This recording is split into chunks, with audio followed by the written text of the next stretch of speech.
Festët e Nobelit janë në pikun e vet dhe ditën e 8, datë 9 tetor, ora 13:30 do të mësojmë se cili është nobelisti i vitit 2025 në letërsi.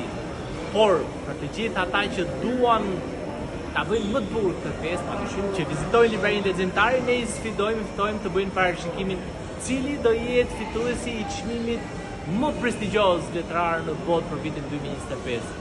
Unë nisa i pari sfidën time duke bërë parashikimet e mia, kam zgjedhur 3 autorë: Vladimir Sorokin, autori rus i famshëm me librin e tij Kremlin prej sheqeri, Margaret Atwoodin dhe David Grossman.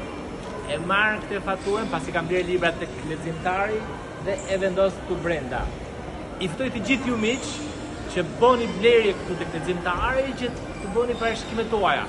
Por edhe ata që na ndjekin në rrjetet sociale, Facebook, Instagram, LinkedIn, njëherë është edhe në TikTok apo në YouTube, të bëjnë të njëjtën gjë duke lënë koment në videon që do të ndiqni në rrjetet tona sociale.